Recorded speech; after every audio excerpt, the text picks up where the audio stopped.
3 lagu versi campur sari Jawa Indonesia dan versi keroncong bahasa Indonesia. Yang lainnya ada 25 versi dari Melayu, Sunda, dan semuanya ada semua di YouTube, semua sudah ada. Dan khusus yang keroncong bahasa Indonesia dan campur sari bahasa Indonesia akan kita launching nanti sekitar November atau Desember di Gunung Kidul. Kenapa Gunung Kidul? Karena Gunung Kidul PDM paling aktif di Yogyakarta. Nah, tepuk tangan Pak Gunung Kidul, Pak. Termasuk LSBO-nya aktif. Termasuk Gunung Kidul punya program-program penyiapan cabang dan ranting unggulan. Nah, besok lagu ini akan di launching bersamaan dengan beberapa peresmian program-program LPCR PP, LPCR Gunung Kidul juga. Nah, ini kok Pak.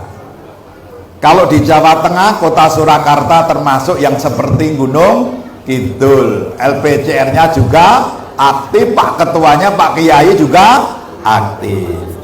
Nah, Bapak Ibu yang saya hormati, Kiai Haji Anwar Soleh, Ketua PDM Kota Surakarta, tadi sudah pamit sama saya, setengah 9 kalau pamit nih Pak Jamal, ya, nonton kegiatan. Juga tim dari PDM, ada Pak Joko, ada Pak Subari, Pak Sukidi, dan lain-lain. Lajeng Bapak Camat Pasar Kliwon yang diwakili Bapak Sekcam, Pak Suparno SS MM, ternyata warga Muhammadiyah karena putranya kuliah di Muhammadiyah. Itulah Muhammadiyah memberi yang terbaik untuk negeri, siapapun boleh sekolah kuliah di Muhammadiyah. Termasuk non muslim yang mau sekolah di Muhammadiyah boleh. Di Kupang itu tempat tanwir tahun lalu 82% mahasiswanya non muslim, nyanyi lagu Sang Surya. Wapik banget. Nah, kalau regional meeting LPCRM Indonesia Timur di NTT itu paduan suara terindah seumur hidup saya ya di NTT itu Pak, di Kupang itu. Pak rektornya begitu nyanyiannya bagus langsung nyenggol kula, Ustadz bagus kan? Bagus Pak Rektor, ini terindah yang pernah saya dengarkan Sang Surya. Ustadz perlu tahu ada apa Pak Rektor? Itu tadi dari sekitar 25 orang yang nyanyi, yang muslim hanya 3. Yang nyanyi Sang Surya non muslim, al-Islam agamaku, Muhammadiyah gerakanku, sudah Islam kultural. Saya itu Pak, mereka seneng, orang-orang tuanya seneng sejak anaknya kuliah di Universitas Muhammadiyah Kupang. Budi pekertinya, pribadinya lebih baik. Itu Pak. Lanjut yang saya hormati, Pak Sekcam, Pak Sempat, juga Pak Kasih tadi yang putranya juga di psikologi. Mana? Lajeng Pak Ketua Cabang Pak Kiai Gofar Ismail beserta pleno PCM, Pak Ustadz Sumanto Ketua LPCR PM Surakarta. Jadi memang ketua LPCR itu harus ustadz-ustadz yang berbobot. Ya, ketua LPCR itu harus ustadz-ustadz yang berbobot. Ya. Saya pernah ditugaskan Pak Tafsir menggantikan Ustadz Adi Dayat peresmian Masjid At-Taqwa PBM gitu sebagai masjid percontohan tingkat wilayah Jawa Tengah, percontohan nasional tingkat Jawa Tengah. Ustadz Adi Hidayat nggak jadi datang, langsung kula sing ditugaske Ustadz Ahmad Tafsir.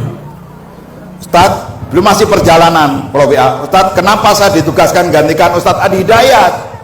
Nanti Pak Jamal akan tahu sendiri. Kula pikir-pikir apa kelebihan saya dibanding Ustadz Adi Hidayat. Ustadz Hidayat dengan kula sama-sama anggota Korps Mubalik PP Muhammadiyah. Saya itu kelihatannya kelebihannya hanya satu, saya Ustadz yang lebih berbobot dibanding Ustadz Adi Hidayat. Nah, Ustadz Adi Dayat paling 60 kilo, saya 90 kilo.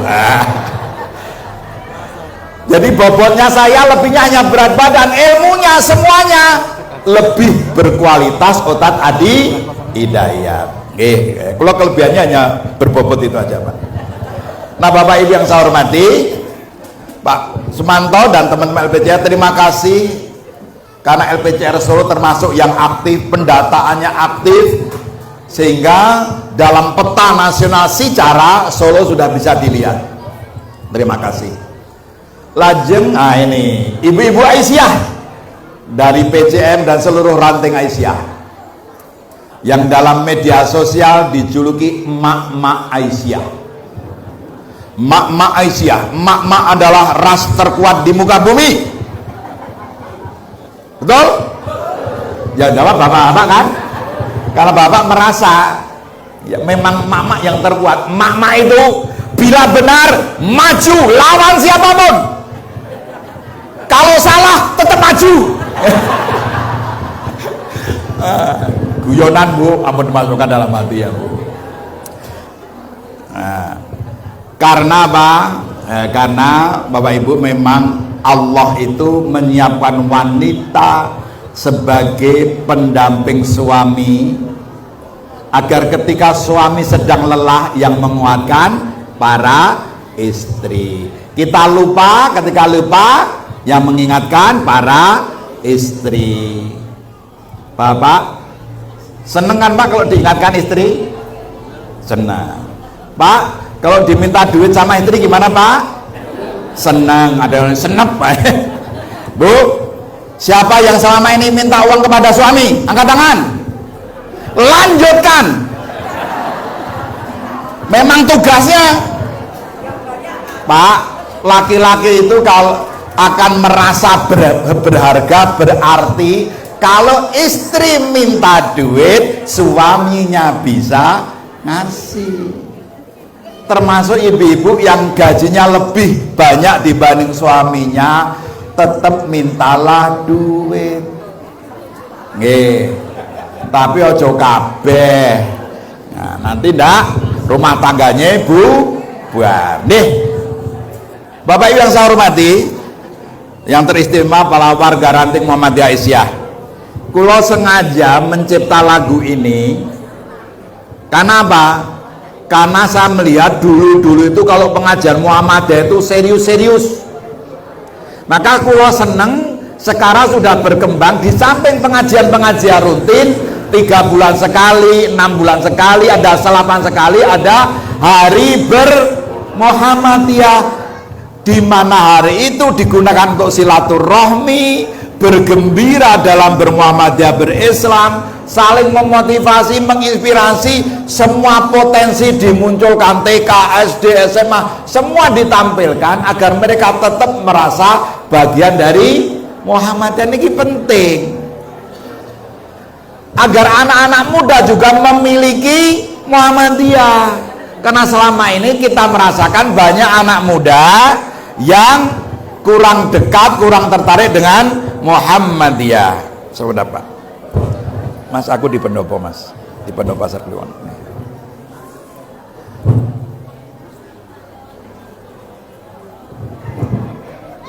Mas, aku di pendopo Pasar Kliwon ya, lagi ngisi pengajian. Anak saya yang kuliah di UNS janjian mau ketemu di sini Pak. Nggih.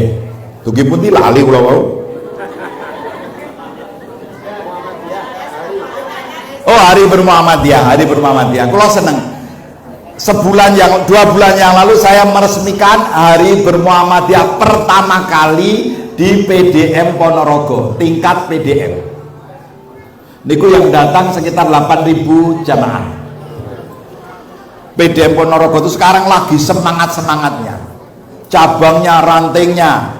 Nah, ini nanti Masjid Nurul Hidayah bisa belajar ke Masjid Baitul Mukhlisin Ranting Nologaten, masjid juara 1 nasional untuk ranting. Nah, nanti Nurul Hidayah bisa belajar ke sana Pak ya, itu masjid ranting yang punya badan usaha milik Muhammadiyah. Nurul Hidayah sudah punya, tinggal semakin meningkatkan. Makasih Pak Kiai Anwar Soleh sudah menginspirasi Indonesia lebih masjid Nurul Hidayah. Lah disempurnakan belajar ke Masjid Baitul Mukhlisin Ranting Nologaden, Masjid Ranting juara nasional, buka 24 jam, ada 9 orang juru masaknya, ada 12 abdi dalam yang jaga masjid, shift 3 shift, 4 orang digaji semua itu Pak. Oke. Jam berapapun di situ disiapkan masakan.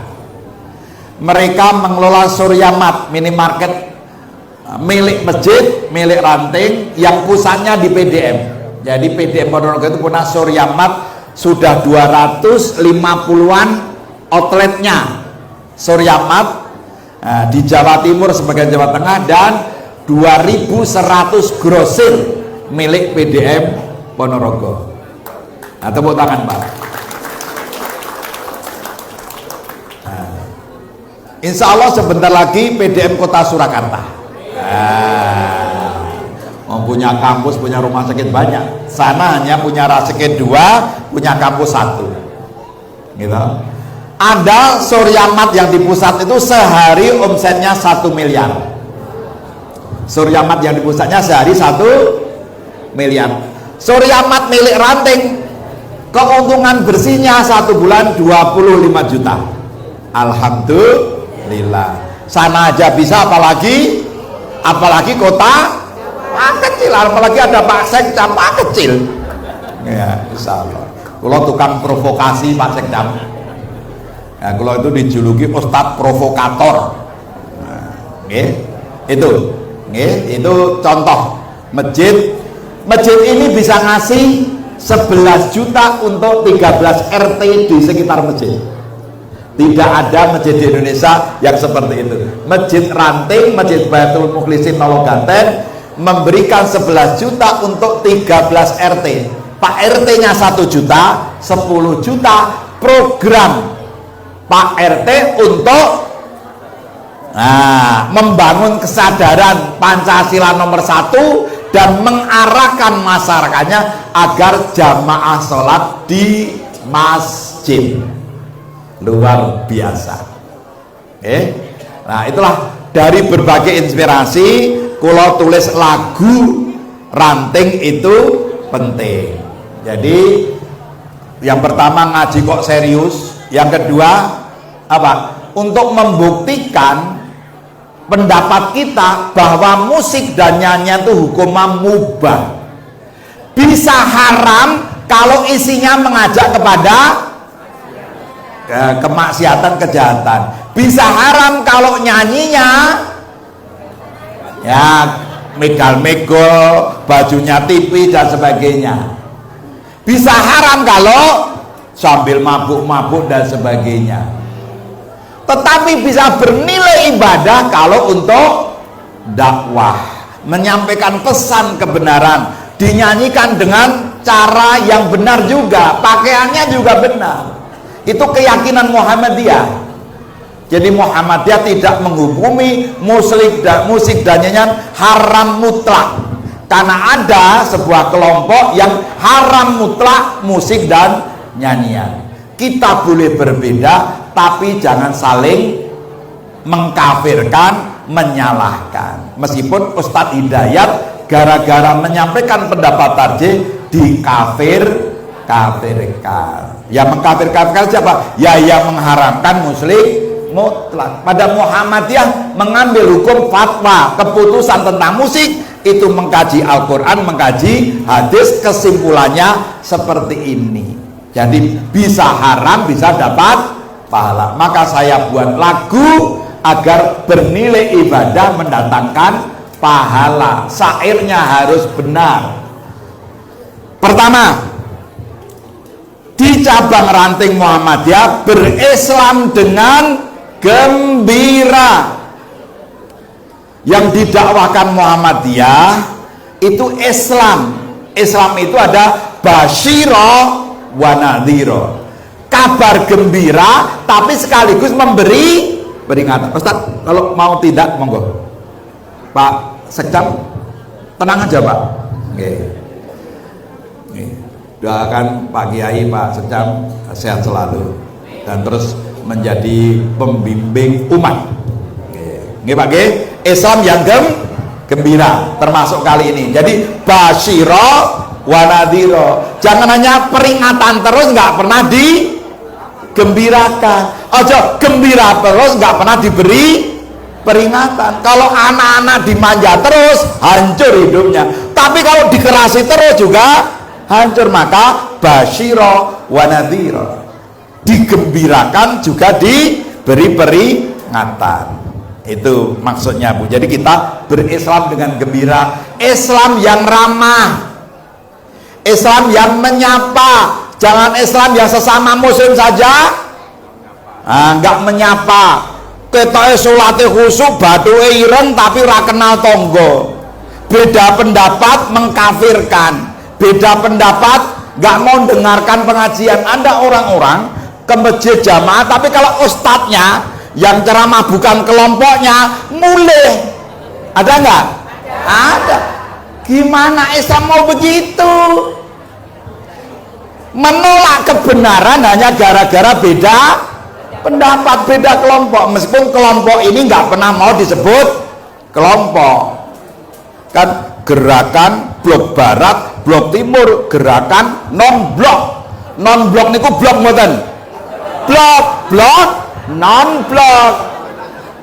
Orang yang tidak mau menyebut dirinya kelompok sebenarnya juga kelompok yang tidak mau disebut namanya kelompok.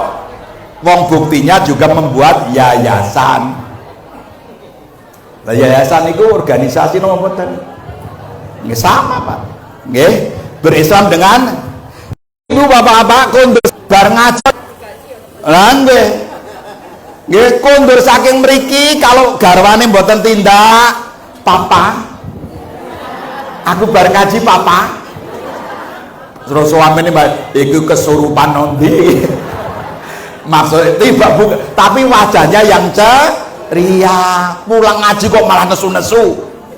Setiap pulang ngaji nesu-nesu. Bojone nanti lama-lama rasa ngaji. Yang hasilnya mau nesu. Wonten mboten ngaji ngajarke nesu-nesu. Ning akeh mboten ana mboten mulai ngaji malah nesu-nesu. Enten. Jadilah masyarakat yang ramah, yang gembira. Nggih, niku Ibu nggih, Bapak pulang ngaji yang ramah. Assalamualaikum Bu, warung gudeg. Kalau wau jam 6 kurang seperempat pun dugi mriki. Kalau karena mantan tentara, mantan polisi, saya disiplin 15 menit sebelum acara saya akan datang. Belum ada tuku bubur nasi tumpang. Temriku niku nggih. Panitiane bingung, mboten bingung kula pun biasa, Pak. Kenapa? Saya menerapkan hidup gembira, mangane ngendi wae esok, aja mbatasi diri ra gelem mangan ning warung, ketua LPCRPP, mantan perwira menengah, peduli amat. Ya, sing penting sing dipangan resik, halalan to, timbang mangan. Enak ora usah pikir. Maka berat badan subur. Nah, berbobot itu. Ini sambil gembira. Salah satu ciri orang Muhammadiyah adalah ramah, sumringah, bergembira, rahmatan lil.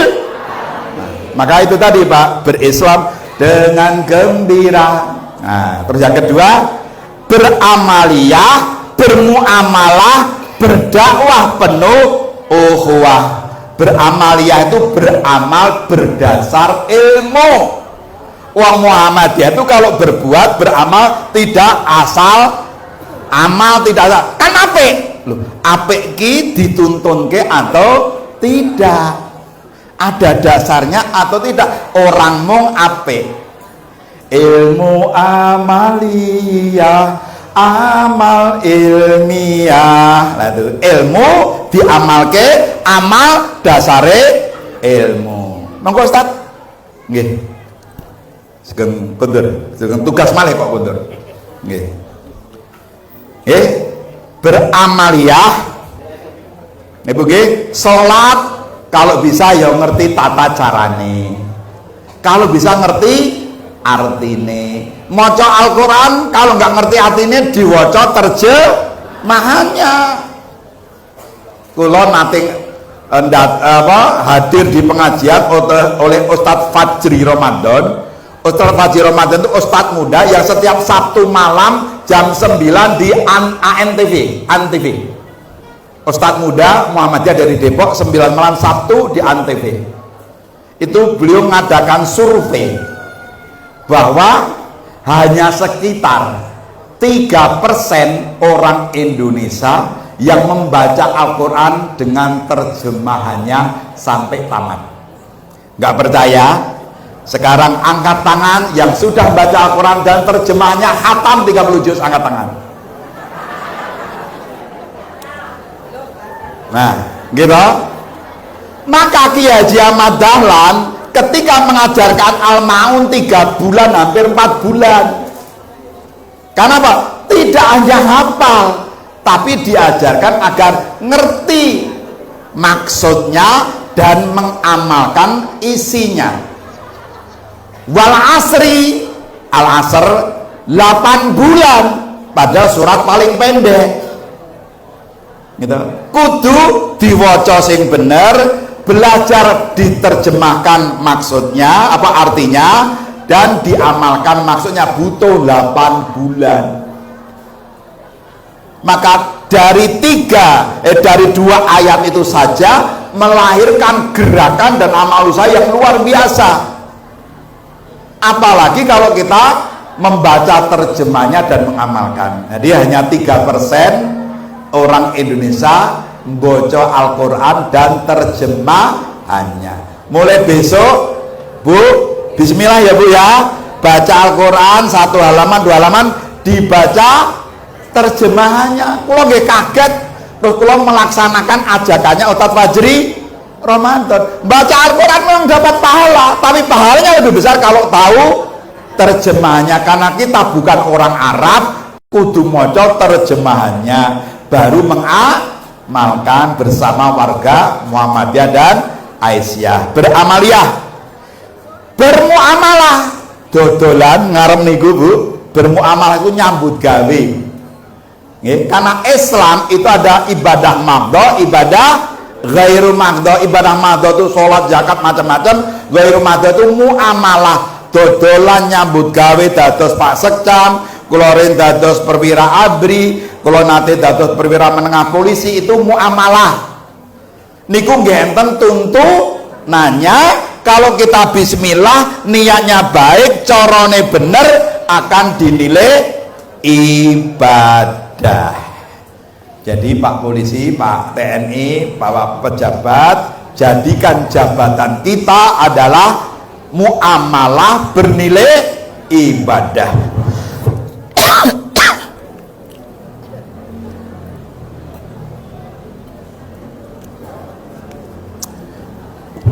Letok tesih numpang ke mriki. Kalau teng Klaten letok, niki tumpang. Oh Bu, bermuamalah. Mari kita nanti muamalah kita bernilai ibadah. Masuk surga salah satunya lewat tugas, jabatan, dan profesi kita. Ibadah ditambah tugas kekhalifat melalui profesi kita masing-masing. Mudah-mudahan profesi kita menjadi jalan tol ke surga, bukan jalan tol ke neraka. Klorin wedi dadi polisi Bu, kalau nggak ngati-ngati jadi tol ke neraka gitu. Kemudian berdakwah penuh ukhuwah. Maka terima kasih PCM dekat dengan Pak Camat, dengan Forkompim Cam. Harus pengurus Muhammadiyah harus kenal Pak Camat, kenal Pak Lurah, dan para pejabat, membangun dakwah penuh ukhuwah. Nggih, Bapak Ibu, dilaksanakan, dan Pasar Kliwon Kota Bengawan memberi contoh. Di cabang ranting kita wujudkan Islam yang berkemajuan. Kalau tadi Islam yang menggembirakan, ini Islam yang menggembirakan. Kalau orang sudah gembira, sudah bahagia, gampang diajak maju. Di sekolah-sekolah Muhammadiyah, tolong jadikan sekolah tempat yang menggembirakan, bukan tempat yang menjadi sumber stres para siswanya, gurunya, dan pengurusnya.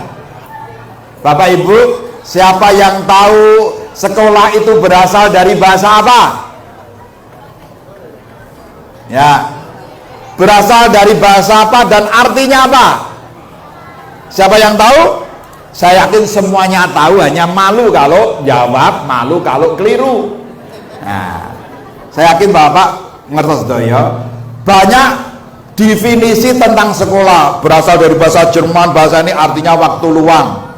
Tapi saya tidak memakai itu, Pak. Saya memakai salah satu rujukan tulisannya Dr. Ayah Edi, pelopor homeschooling Indonesia. Di bukunya saya temukan sebuah tulisan menarik. Sekolah itu berasal dari bahasa Prancis. Artinya, artinya sama saja apa? Kiai Haji Ahmad Dahlan dan Walidah Dahlan, Nyai Walidah Dahlan membuat sekolah paling dasar namanya apa? Aisyah Bustanul Atfal. Jadi Aisyah itu Bustanul Atfal. Aisyah Bustanul Atfal, bahasa Indonesianya taman kanak-kanak. Karena saking kurang mantepnya atau saking mantepnya ditulis TK Aba, padahal Aba itu TK. Taman kanak-kanak Aisyah, Aba jadi istilah. Kayak angkatan bersenjata rebel istilah ABRI. Ya. TK Aba, TK Aisyah Bustanul Atfal.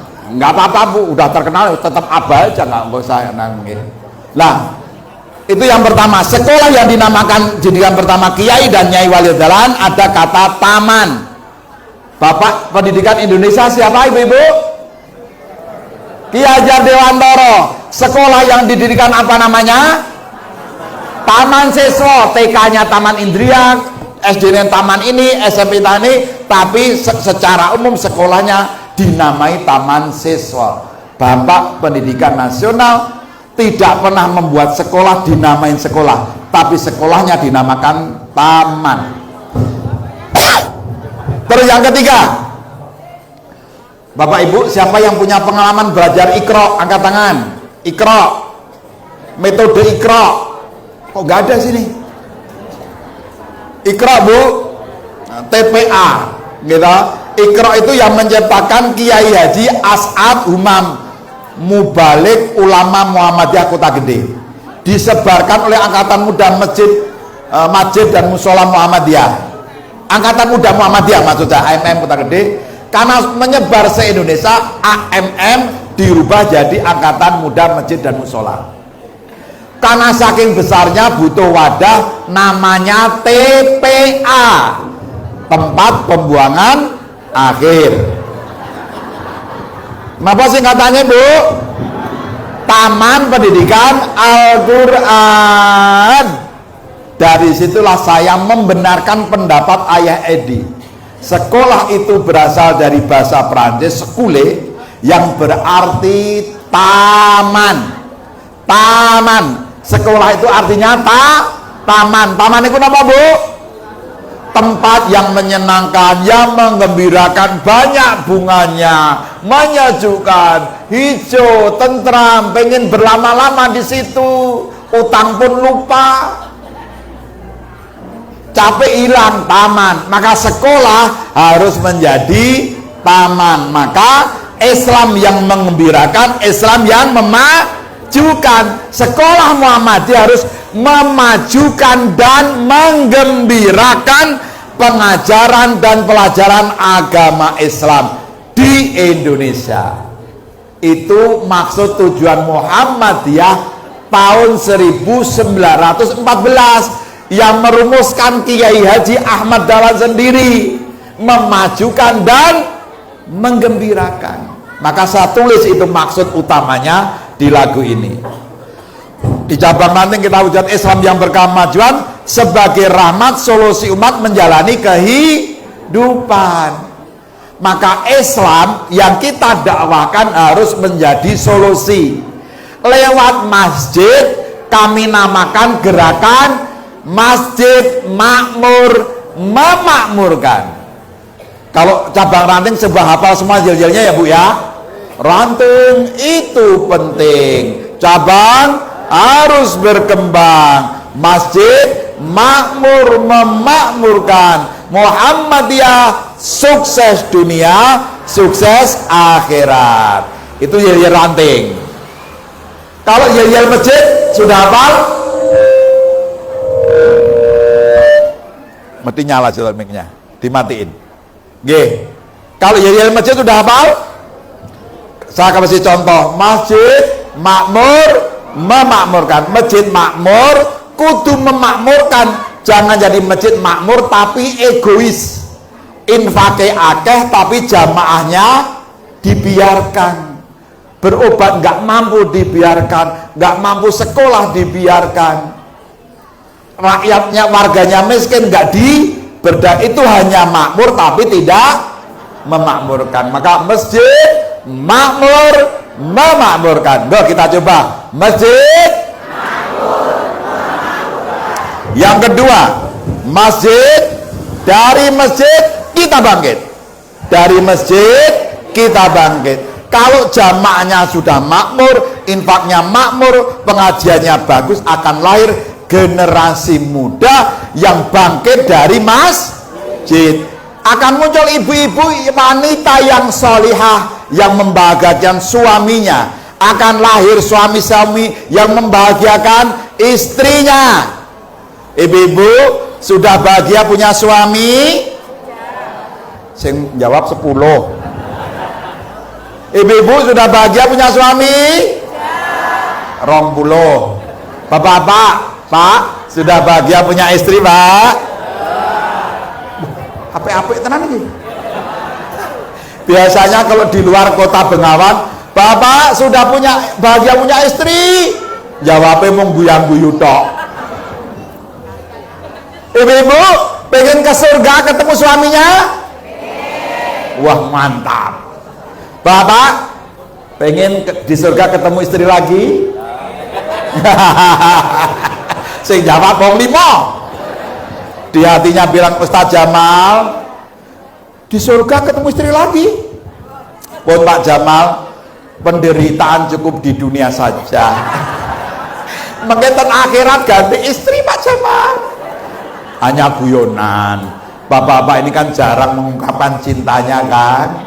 Memang laki-laki itu ditakdirkan oleh Allah kosakatanya terbatas, rata-rata sehari hanya 7.000. Kalau wanita 20.000. Maka bapak-bapak bersyukurlah kalau istri kita banyak ceramah alias cerewet. Itulah wanita sejati. Ada pasien di rumah sakit matur kali kula, Pak Jamal, kula riyen sedih punya istri cerewet, sedih, tapi begitu istri saya kena stroke, kula kangen kalau istri saya, Pak.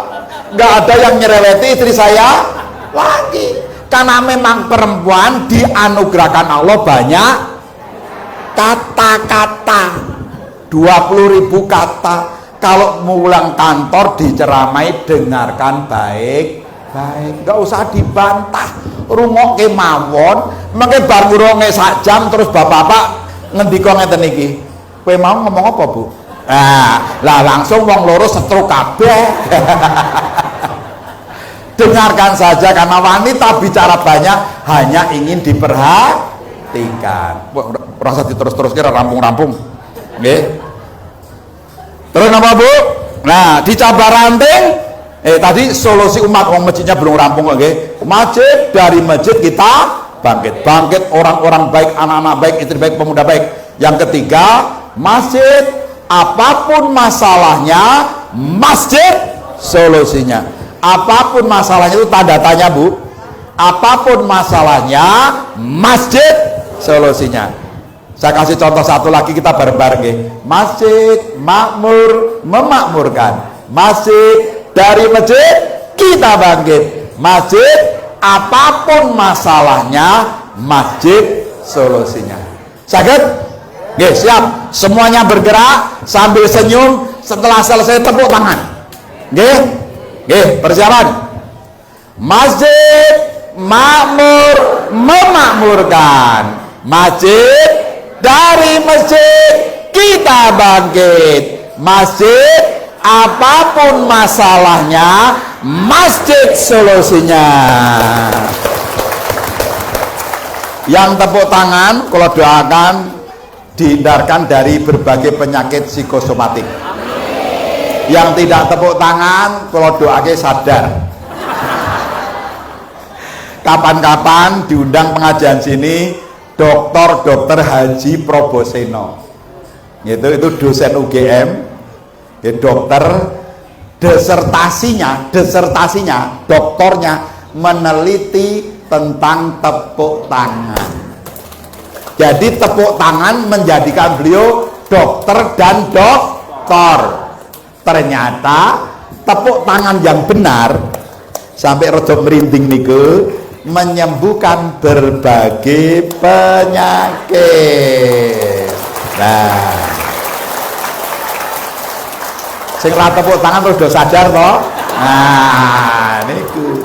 Jadi Gusti Allah tuh menciptakan tangan begini tuh ada manfaatnya. Tepuk tangan kan kalau kayak kesetrum toh Bu, dia itu menyembuhkan berbagai penyakit psikosomatik. Ada mah, ada lambung, ada migrain, motoblawur, gatel-gatel. Bu, gatel-gatel itu ada yang bukan karena bakteri atau kuman, tapi karena ada orang kalau stres itu terus gatel-gatel, stres. Ada orang kalau stres mai kambuh. Karena 86% penyakit mah itu palsu. Yang beneran mah hanya 14%. Jadi apalagi ibu-ibu yang setiap tanggal 20 mahnya kambuh. Nah, itu mesti psikosomatik Pak Sekjam. Setiap tanggal 20 itu Bu. Gitu. Itulah banyak orang begitu gajian stroke-nya keluar, stroke-nya kambuh.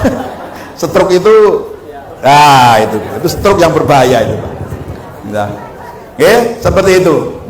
Terus ada yang motor blawur, setiap stres delok ini rapale cetok. Begitu duit merah langsung jelas. Berarti penyakit motornya karena nggak punya duit. Itu serius. Saya psikolog. Jadi banyak penyakit yang kalau diperiksa dokter nggak sakit. Gatel diperiksa gatel, mboten napa-napa. Jantungan diperiksa jantungnya normal. Migrain itu mumet separuh. Diperiksa sehat. Dia apa? Itu psikosomatik, sakit karena psikologi, pikiran, beban batin dan sebagainya. Dengan tersenyum bahagia, tepuk tangan menyembuhkan banyak penyakit. Ketemu lagi.